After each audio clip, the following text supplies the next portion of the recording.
Hey AfterBuzzers, welcome to an all-new Imposters after show here at AfterBuzz TV. Tonight we're going to be covering the finale, Season 1, Episode 10, titled Always Forward, Never Back. We loved this season. We have so much to say, so stay tuned. You're tuning into the destination for TV superfan discussion, AfterBuzz TV. And now, let the buzz begin. I wanted love.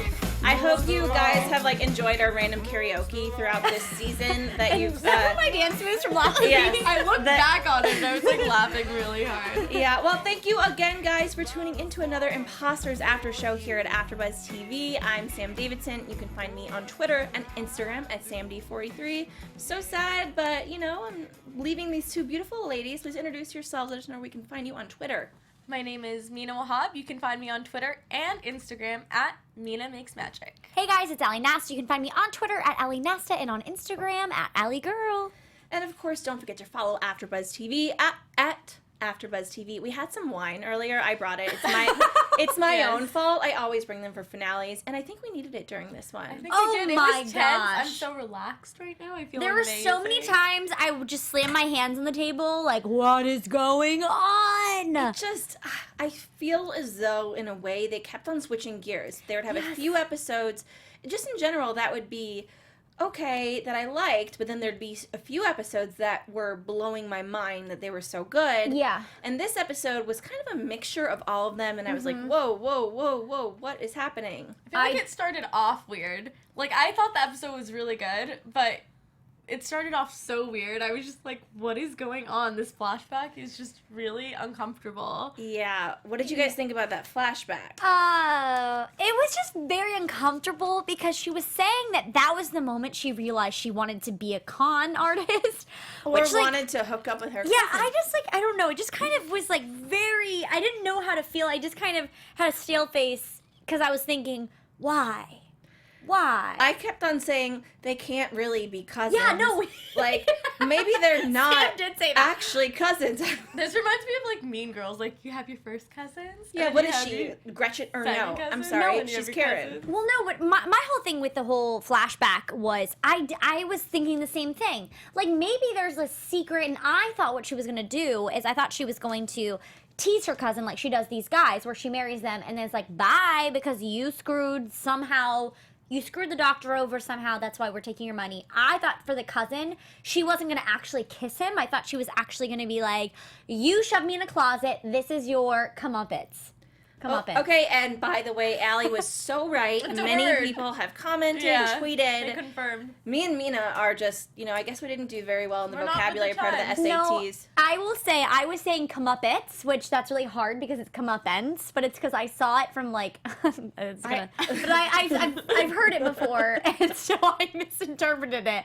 So it is, for the record, comeuppance, and it's the revenge on someone for something that they've done. I really like that word, actually. It is fun. It's Yeah. you're gonna get your comeuppance. It's really great. I'm going to start using that. We should. Well, okay, and then they also showed her parents in the flashback, and I felt as though we were supposed to feel oh, poor girl. Yeah, but These no. are bad. I mean, the mom killed a fly. What the hell was that It there was for? like an ant. Yeah. I don't know. It felt so intentional That- by the director. And the thing is, it's weird because the parents that we saw when Ezra visited them just feel so different than they do in this episode in the flashback. Maybe it's just how she remembers her parents versus how they actually are. Because in the flashback, they seem so cold and removed and strict. Well, I think that was it was technically a long time ago, so I think they're trying to show that they were there for her. I kind of took it as a much as it weird was thing. strange, I think it was them showing that Maddie was just lost. She was trying to figure out who she was, and so that whole aunt scenario, I think, was her just kind of being in her whole world, and it was she was focusing on the small things, and instead a big plate was put in front of her, and you know what I mean, so I think that was the point, was to see this small ant crawling across the table when really it's the bigger picture is right in front of you kind of thing. Maybe it represents her feeling like she's always crushed. Because even in that weird group of two people, where she was the third wheel. Oh, that remember, was in the car? totally bizarre. I didn't understand why that was left in there and why they were getting all sexual.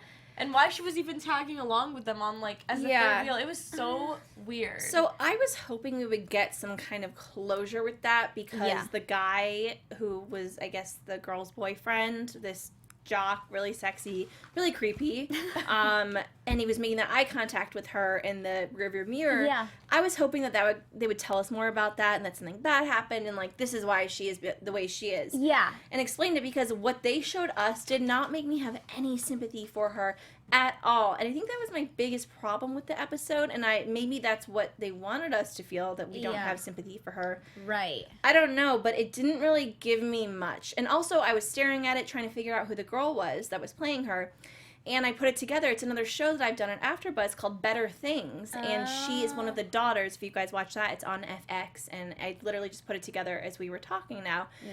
But yeah, it was I didn't feel as though it was really necessary. And it doesn't even, okay, like, on an aesthetic note, it doesn't look like her.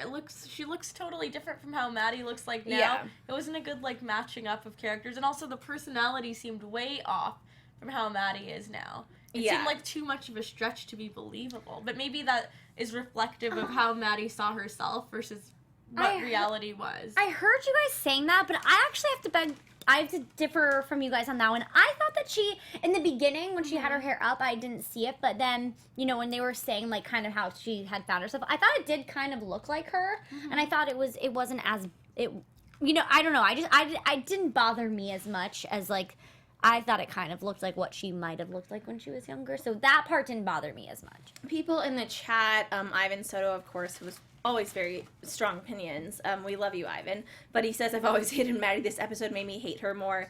And I've gone back and forth. I mean, I always want to see the best in characters and the best in people, and I want people to fall in love. But then I watch them, and I'm like, why am I rooting for this person? This person's really bad. And I just rewatched every single episode, you guys, with my mom, who is in town. Was in town this past weekend. And it was so funny rewatching it. Yeah. Knowing the things that you know. And I really would suggest rewatching the series because... I definitely want to. Because remember when we were watching it the first time, we said... this is really good, but we don't know what's happening. We're really confused. And I think I did say, like, this would be good to rewatch, probably. It helps you piece it together in a way where you know what's going on and you can see what they were like back then versus what they're like now. Yeah. Exactly. And Maddie is a pretty crappy person, especially seeing her background, that it was just fine. Yeah. I mean, suck it up. At first, I thought they were making her go on a date with some family friend. And that's who Danny was, because I missed for a second that Danny was a cousin. Her cousin. I didn't get why it was so important for her to be there and why he was coming and what... Because they made it seem like a date, like, oh, he's doing really well now, he's a job, or whatever they were saying. It was weird. It was just so unsettling. Yeah, I hope if it gets picked up for a second season, we could maybe explore that more, understand that. Let's talk about the wedding, of course. Yes. The big hurrah of the episode. We have some interesting Patrick and Maddie moments. She really is kind of butthurt about the whole thing. Yeah, and I think that we definitely saw that, and I think it was confusing me because I was trying to figure out the intentions of everybody. I couldn't figure it out. For a second, I thought that within the wedding, within watching, like, kind of what was happening, at one point I was like, oh, well, maybe Maddie and, like, I always forget Which one? the three. What is the name? Musketeers. Musketeers. I don't know why I always forget that. It's a candy bar. Like, come on, Allie. Think of But anyways, chocolate. Yes. So the three Musketeers and Maddie, I thought for some reason they were on the FBI side, so I thought they were going behind the back of Max. And so it kind of threw me through a loop. You were very close, though. But then I was like, because like I'm like with Patrick and Maddie, I thought that she actually was gonna eventually be like, no, we can still run back to each other. And then with her and Ezra was confusing me. And then I don't know. I just feel like I was the whole time I just was staring at the TV, trying to piece it all together in my head because I was thinking of so many different scenarios that could happen. And maybe that's just me and how my brain works. But even with her and Patrick trying to figure out if, like, maybe she still had feelings, I don't even know now, after watching the end of the episode, if she truly did. You know what I mean? Like, after watching that video, I feel like I don't know if any of Maddie's intentions were real ever. Oh. I think they definitely were. I think the whole point was that she was hurt and she almost fell in love with him. And she even mentioned in that video, like, we talked about running away together and, like, you considered it, and I'm so glad. Like, something about her not falling in love with him completely, but she almost did. And I misinterpreted that. I feel like she definitely had feelings for him, and this was, like, almost, like, a very satisfying revenge for her. I don't think she felt that bad for what she was doing. Well, no, because she felt like everybody else felt that she has done this too. She finally got a taste of her own medicine, and she felt as though she needed to end up on top. Okay. I think that is what that was about, saying, oh, sorry for feeling. Yeah, sorry for feeling, but screw you. Like, I might have fallen, like, I'm going to pretend that I did to you what I did to all these other fools. But she didn't. She really did fall for him, I think. Okay, all right. Well, that makes more sense, and that puts some clarity to what I was thinking, because I guess I just thought essentially, even though she was saying those things, I thought she was saying it as kind of like a dig, like, well, you thought that I was in love with you, and you thought we were going to run away together. I think it was a dig still. Oh, okay. It was just being... Man, I was all sorts confused. You know, it's like, okay, you're a girl that gets screwed over by a guy, and then maybe you send him a really mean text message, and, you know, you're like, just like that. You thought this, you thought that. I don't care about you at all. And one of those kind of embarrassing, desperate things that I've never done in my life before, ever, that you say to someone, I almost felt like that video for her was necessary just to give her closure. Okay. But right. I feel like she wanted to hurt him. She did. Right. But let's continue to get into the wedding because there's so much that happened there. Yes. Jules and Gina. What? It's so hard to understand what's going on between these two. And I couldn't tell if I felt like Jules wasn't being authentic for a little bit. No, I totally think she was playing her. Yeah, like she was trying to go according to plan and use the fact that that girl was into her to con her. She to totally do the whole was. Briefcase thing. Because even when she walked into the room and she was like, oh no, it's on fire, she looked at the piece of art and was smiling. Like, she had a smirk on her face. So I think that this was just an easy way for her to even more so for them to win their con, whatever, you know, what they did, their plan was able to be executed because Gina was actually in love with Jules, and Jules actually, I think for the first time, she's been doing a really good job of kind of being, I think she really enjoyed the comfort of Gina, but I don't think she actually fell for her at all. I think it was like explicitly for the plan. I don't know. I think I disagree. Oh, really? I feel like there was both in there, but she was like, work comes first. I'm loyal to my imposter, Three Musketeer tribe. But I do feel like she was playing her a little bit, but I do feel like there were some like remnant feelings there that she was like, okay, work comes first. That's what I felt. Well, okay, this is a new job. Be easy. I think that Jules is a very emotional person. Mm-hmm. I actually love her character. I love her too. She had such a great comic relief as well. Yeah, she really does, and you can see how she goes up and down like a roller coaster. And I think that she was going back and forth between Gina, oh, I really like you and I want to be with you, versus like, I need to do this. And I honestly think that she might be the closest person, like the person that's closest to Maddie's kind of on and off. But she's a little bit too emotional to really be able to do this kind of job. Maddie's emotional too, but I feel like she internalizes it. Like, I feel like she doesn't express it. She doesn't let people see it, but internally there's like a storm brewing.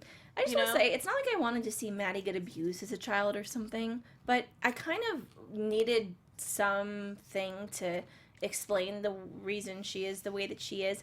Even when my mom started the show, we were watching, and she goes, what a terrible girl. Yeah. This is terrible. This is a terrible show, Sam. This is so mean. I don't think the story she shared with Ezra was Then she got sucked in. But the story that she shared with Ezra, I don't think that's the real reason that she is the way she is. I think maybe that's one of the things that happened. I think there's something else I hope so. And there's no more to dig into in later seasons. There's just no way that could be the reason that she is the way she is, because that sounds so spoiled and entitled and like, oh, woe is me, when nothing major really happened to her. No. She just felt out of place, like anyone in high school. She was just a spoiled only child. I mean, are you guys only children? No. Okay. Well, anyone out there that is, I'm sorry. Sometimes they can just act so self-absorbed and make their problems so big because they don't know anybody else's problems a lot. Siblings and all of that. I just feel like I met a lot of kids that were only children in college. And, you know, kids, semi-adults, whatever. But it was hard to be friends with some of them because they were really kind of just focused on themselves because their parents were so focused on them. That was the only person their parents had to focus on was the only child. So I just think that it makes some sense that she is an only child, and I would like to know her real background. I'm assuming she was not adopted like she told Ezra this last 2 episodes ago. Remember she told that whole story and I felt super bad and for I her. thought she was actually adopted. I don't know. I thought she was this time. Because there's like her parent, there feels like there's a weird disconnect in that family. There is, and I don't think they've explored it enough. I think maybe we'll get, obviously, if there is a second season, which we're all rooting for and hoping for, because show's great. I it's love it. so amazing and it keeps you on your toes the whole time. But I think that we'll get more into her past, and I think that, you know, we'll get obviously more answers. But at this point, you can't trust anything that's happening. I feel like even throughout this episode, I literally, I was doing zigzags in my head. I'm like, okay, this is the right answer. I was like, no, this is the right answer. I was like, wait, no, this. And it just kept going back and forth. I couldn't make my mind as to who was the bad guy, essentially. I almost wish mean? we could watch the episodes 3 times. Yeah. 3 before we recap it because You it's have to super think about, complex. Yeah, you have to think about so many different things, and you really have to draw those character analysis out and be like, okay, so this is how they started, and this is what's happened throughout the season, but what's actually gone down? Because I'm sure we'll get to that, I still don't know what Ezra's actual intentions are. I don't know if he actually likes Maddie or if he's just... Even if he's an FBI member, I don't even know. I think he does love Maddie, but I feel like it was one of those, you know, like the prisoner's dilemma, where you're trying to figure out, should I Stockholm syndrome? Should I rat this person out, or should I keep the money for myself, or should I share it? You know that whole dilemma where it's like, do I rat this person out? I feel like Ezra was going through that, and in his mind, maybe he does love Maddie, but he's like, you know what? It's in my best interest to keep everything for myself and for my 3 musketeers who have been loyal, and to ditch the whole Maddie idea because she's probably conning me anyway, even if I do love her. That's what I think is going through his head right now. Well, let's talk about the Maddie and Ezra of it all, because it was a really big focus on this week's episode, and I don't know if you guys follow them on Instagram or anything like that. They are... I follow all of them. I do too. But I like Jules' posts because she plays guitar. Oh my gosh, she plays a guitar. She has a beautiful, really adorable dog. And Lavi, though, who plays Maddie, she's been posting pictures and stuff that she hasn't been able to post for a really long time of the shooting of the finale. I saw it on her Instagram story today. I love how everyone takes it's probably care going to of her expire dog. soon. So you guys should follow her and watch the story because it's a lot of behind the scenes BTS photos of her in her wedding dress, and it kind of, in a way, tipped me off to some things that happened. I was like, oh, her and Ezra. What's happening with her and Ezra? Because there's pictures of them and the director. It's really, really fun, so you guys should definitely check it out. But the 2 of them, we knew from the last couple episodes, they have some sexual tension there, right? For sure. It was sexy. Don't get me wrong. I liked it. 100%. Yeah, but I honestly thought, this is where I was going back and forth too, is that I was thinking that Ezra either is he's really in love with her, or it was all a ploy for Patrick to come in and find them, and what I mean? I thought it was a setup. Yeah, It was. That's what I thought. I think it was, because at first when we saw it, we go, oh my god, they are not doing this right now, because they had a moment before that was important, that she asked to bring him there, and nobody was watching then. Yeah. And tell her about herself, and I don't know, they were just having some real talk, and then it cuts to Patrick, and then it cuts to them kissing, and at first we all screamed, wow, that was fast, kind of thing. But I think then we realized this was planned from the start. That's at least what I think it's cool because everyone is kind of But how did she know she'd get away from Patrick by running in heels? Like, that whole thing... It's Runaway Bride. It's like Julia Roberts all over again. Yeah, that's what it felt Julia like. Roberts. But how would she have known... I feel like that part maybe wasn't planned, or maybe they were like, okay, if Patrick goes after Ezra, then Maddie's escaping. If Patrick goes after Maddie, Ezra's They thought escaping. it all out. I feel like they had a No. million different plans if a certain situation were to I happen. think one person had a foolproof plan, and that's what happened today. I just don't know whose brain is behind the foolproof If it's plan. Richie's, I'm just going to jump in the TV screen and marry him.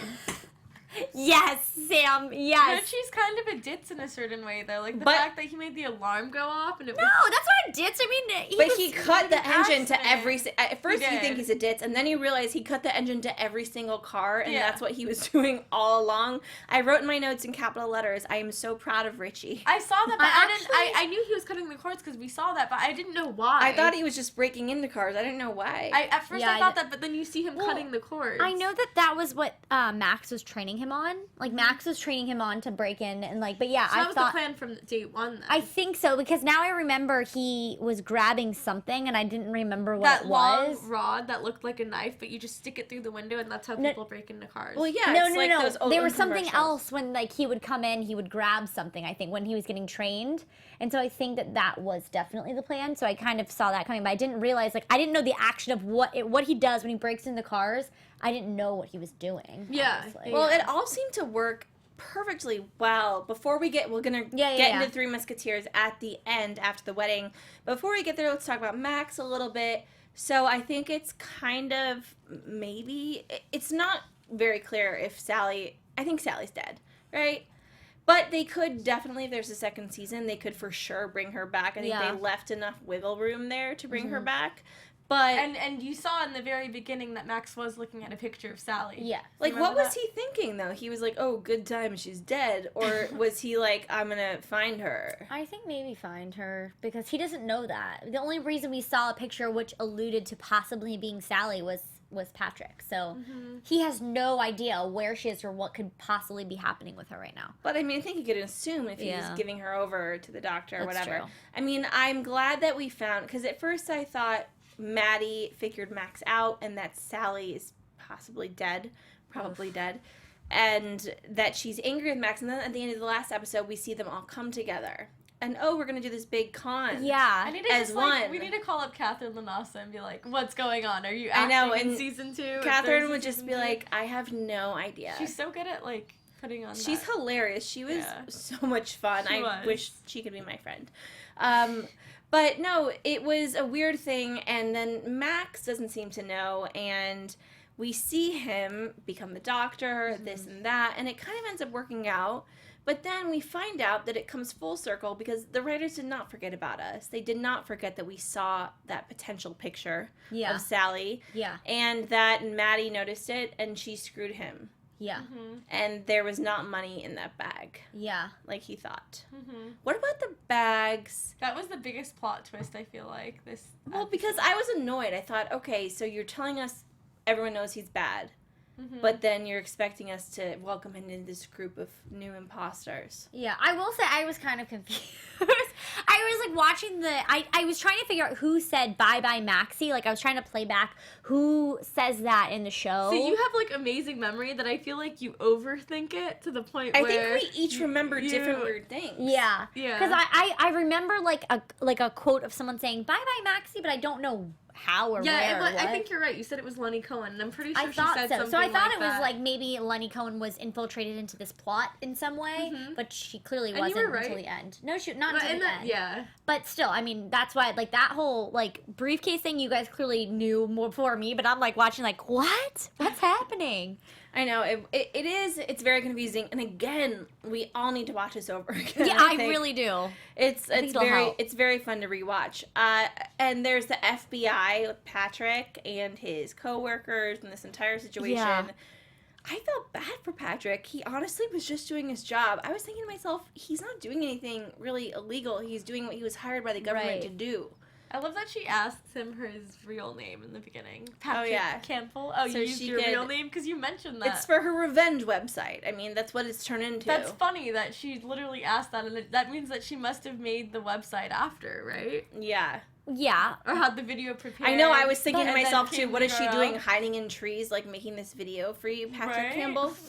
Well, I kind of think that Patrick and Ezra are in on something together. Like, at first I didn't think so. Last episode, I was like, nah, Ezra's totally on a plan with Maddie, and they had their own plan together. But now, after seeing the pan out of this episode, I really feel like, because Ezra obviously stole the ring, but I think he was trying to back Patrick up by being like, I'll give you the money, I'm taking the ring, and we'll figure it all out. You think Patrick is still in this? I think he's still in it. Because the way he said, don't worry, it's somewhere safe, and he said it multiple times, I don't necessarily think it means it's still in the house. I think that maybe he does have another plan, and it's not done yet. Like, But why would Ezra tell the other two imposters, Jules and Richie, that the whole story about how he went into the safe? Because that's true. He got the ring, but I don't know if the plan's over yet. But did he get the safe number? There's no way he got the safe number from Maddie. Maybe he got the safe number from Patrick. Is that what you're saying? I mean, I wouldn't be surprised. Someone, greatest of these is love, said Patrick was way over his head with this assignment. It's true. People have commented all night. They think the FBI looks really bad in this. I was thinking, too, when I watched this, wow, that must be such a hard job. You know, maybe your first one, you mess it up. Why did they assign this one to him if it was such a huge Because he's really hot. Yeah, he is hot. That way. Yeah, because he is, like, the only guy that can maybe, like, take her down. He's very attractive. That personality. Well, let's get into the Three Musketeers. And someone said in the chat, too, that this is the first time they've been actually called the Imposters. Yeah. Which, you guys, I was like, well, it is imposters, plural, which I didn't realize till a few episodes in. And then I was thinking it's because it's creating new imposters. Yeah. In which we find out, you know, with this last couple scenes that they're the new group to mess with. Yes. Right. So they buy 5 tickets to go. See, that's what I want to know. Who are the other Well, of two? course it's for Maddie and Max, and they're so naive and stupid to think that Maddie and Max were actually going to come with them. Wait, why are they going to Seattle? No, they're going to San Francisco. No, they're going to San Francisco. Why are they going to San Francisco? A new mark. Someone's found a new mark. I'm assuming it's Ezra, who also, again, of course, has the wedding ring, the very expensive one that he's taken. And at first, I was really afraid that Ezra wasn't going to share that with the rest of the group, and he was going to be the next Maddie, which I don't really think Maddie is anything special after seeing this. Well, I'm kind of confused because so my whole thought was like, oh, well, maybe somehow they bought the 2 extra tickets for Patrick and Gina. Like, that was kind of my thought. Which, and, like, obviously the auntie, They're I don't so know what nice, happened. like- But I was like, oh, maybe they'll all go off together. But then when I saw Maddie sitting outside the bus station, I'm just confused. Because if she was supposed to go on, if Ezra were to have stole the ring and Maddie got on, like, well, I guess that would just make them all rich. So I guess that's... Well, I think Maddie was, like, letting him go. Like, I think there were, like, conflicting feelings. Like, she felt betrayed because she knew that he had taken the ring. And I feel like she figured that out when she went to the safe and didn't see it. But the other possibility is maybe she really loves him and is, like, letting him go because she feels unworthy of that love. I just felt like... I don't know. I felt like if any... In a really weird way, that Ezra was conning her and, like, knew she wouldn't be on the bus. No, I think he was waiting for her. You think? I don't know. I was so scared that she was going to come and Last minute and see the ring? No, that she was going to come last minute and all of their, like, ideas of having a future without this woman and moving on. You know, Ezra says things are going to be different, things are going to be better. Yeah. And then she would come on and then they would all be, like, googly eyes again. And I'm so happy that didn't happen. She let them go. I don't know if it's she let Ezra go or she let them all go. But one question for you guys, and I'm sorry if this is stupid, if everybody knows. No. Was there money in their bags? Yes, I believe so. No, I don't think so because... Or was all the money with the FBI? No, all the money was with the FBI. But, I think that was... all of it. Then what were in those bags then? I think just their clothes. Their clothes. At first I thought there was money in it. That's what they wanted us to think. But he has the ring. Maybe that's how he managed to get away. Okay, my question is... Okay, this is the thing that's so mind-boggling to me right now. How is Ezra gonna go somewhere else if the FBI knows everything about him, his family, the business, or whatever else? Like, he can never actually go back home, which means he must be on the side of the FBI, like what you're saying. Because otherwise, how is he gonna he's not gonna just go away and then, you know, risk being chased by them. They're gonna find him easily. I don't know. We shall see. I think we shall see. Before we get into predictions, though, because there will. Everyone knocks on their heads because there's not wood. Knock on your head, Mina. Yes. It's not wood. It's not wood. Oh, no. You gotta do it on your head. Because our heads are made of wood, because we are dolls. Oh. What? I don't know. That just took a spin. But I know that, you knock on wood. Okay, yeah, whatever. I always, yeah. So, again, we see Lenny Cohen, Uma Thurman. That was the They best. had to throw her in That the was finale. the I'm so best. glad they did. Yeah. And we never really see the Doctor again, which I'm hoping we have to actually see in another season. Season 2. Definitely. But Uma Thurman is telling somebody that they messed the same speech that she gave Maddie. Mm-hmm. And I, for a second, thought it was Ezra when I heard the voice.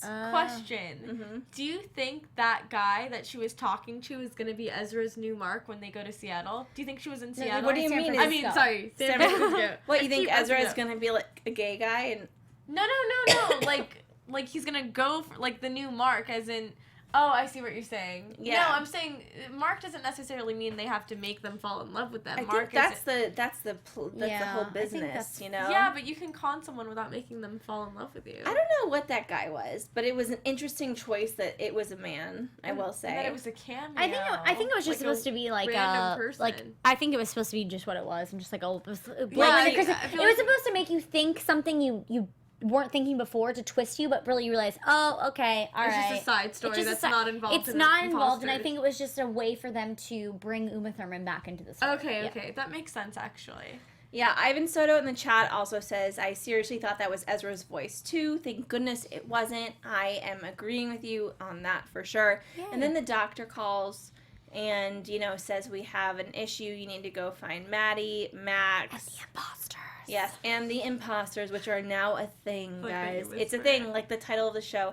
I love that they kind of wrapped it all up with Yeah. that, and I like that they mentioned the title of the show. Yeah. It makes so much sense. It definitely did. As confused as I was this episode, which I feel like all the shows I'm watching recently, I feel like I'm always so confused.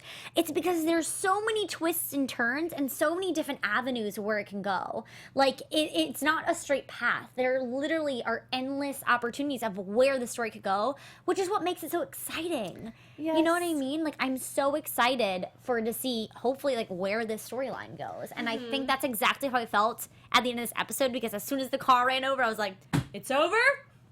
We're ready. I'm ready for season 2. Me too. On that note, let's get into some predictions for a hopeful season 2. Imposters, let's do this. Bravo, you got this. Now, your AfterBuzz TV Predictions.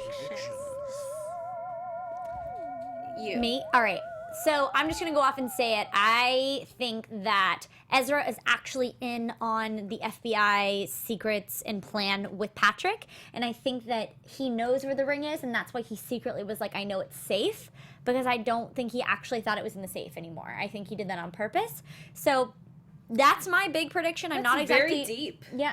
It's like really good. Thanks. Well, that's what I'm saying. I think too much in these episodes too, and that's why I'm always so confused, because I'm thinking way further than I should, and I need to like calm it down. You know what I mean? Like I need to take it down. I'm like the only person that paid off at the end, because at the beginning I was like, that guy is not right. Yeah. I don't trust him. Sam actually, you called it from the beginning, because I was like, no, not at all. Sam called it. She is Wait, what Right. doesn't seem Patrick. Patrick. When she Right? she The very predicted. beginning in the coffee shop? Yeah. Yeah. That was a good one. I'm like tapping these girls' shoulder. I'm like, guys, Yeah. guys, it's not right. No. Not right. No. Yep. All right, what do you Mina? think, Mina? What do I think? I'm like, right now I'm trying to process what is going to happen to Maddie. Why didn't she go on the bus? There's just so many things that are like left unanswered right now. I feel like the first person Lenny Cohen is going to go after is Maddie. I don't know what that's going to look like. I do think there's a possibility Sally is still alive, a very high probability, because it would just make the story even more interesting, especially if she came back to be on Maddie's side and be that additional support.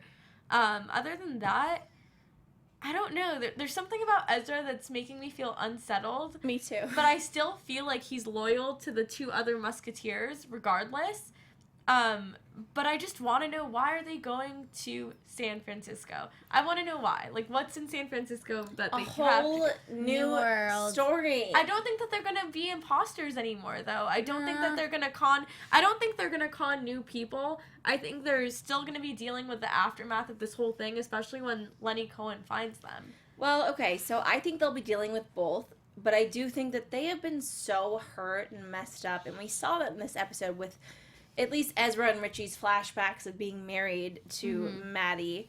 And I think that PTSD. Yeah, they have like romance PTSD. And Which is just when anyone gets broken up with, you've got a little bit of Yeah, but imagine being conned and going through all of that and Yeah, then seeing I guess, your like, wife being in that conned. wedding dress again. they still feel as though they need to kind of like do it just I don't know I get it. They're vengeful. But, They're vengeful. but here's the thing, and I'm sorry to interrupt, but if you think about it, even though Maddie is left with nothing, like no money, no ring, they still did all of this for her.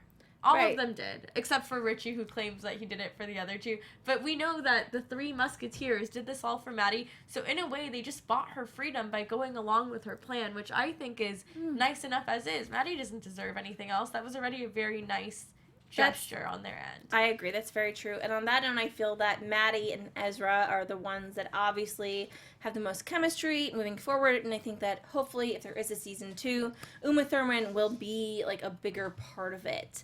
And I don't know, there's so many other things to come up with this show. After I watch it 2 to 3 times, I will let you all know. We should all get together and like rewatch some of them and do in Periscope. That'd be super fun. Yes, and binge watch, because I think I That'd be definitely need to cool. rewatch Yeah, it I all. think this show, for listeners out there, I hope they put it on Netflix soon. It's best to binge watch. Yeah, definitely. So go do that. Check us out here at AfterBuzz TV and watch our after shows. And also, thank you, Catherine Lanassa yes. and Adam Corson for coming on this season. We love you so much. We love all the actors on the show. Hopefully you can come in next season once it is renewed. On that note, where can everyone find y'all on social media? You can find me on Instagram at AllieGirl and on Twitter at Ally Nasta. And if you're interested in any other after shows, we've got kind of a strange, crazy story on The Arrangement on Mondays at 8 o'clock. And my name is Mina. You can actually find me on Instagram at Mina Makes Magic. And I'm super, super excited because on Sunday it is the season finale of Girls. You guys have to stay tuned for that one. It's going to be very exciting. And you guys can find me, Sam Davidson Entertainment, at samdavidsonentertainment.com, Twitter and Instagram at samd43. And I am on the Riverdale panel. I love that show so much. And there is also an app that I'm working on called Anchor, and I have my own channel on there called Binge Watchers United. I will tell you every day different things to binge watch. So check it out, and we will see you next season. Fingers crossed. Thanks, guys. Yeah. From executive producers Maria Menounos, Kevin Undergaro, Phil Svitek, and the entire AfterBuzz TV staff, we would like to thank you for listening to the AfterBuzz TV network. To watch or listen to other after shows and post comments or questions, be sure to visit AfterBuzzTV.com. I'm Sir Richard Wentworth, and this has been a presentation of AfterBuzz TV. Buzz you later. The views expressed herein are those of the hosts only and do not necessarily reflect the views of AfterBuzz TV or its owners or principals.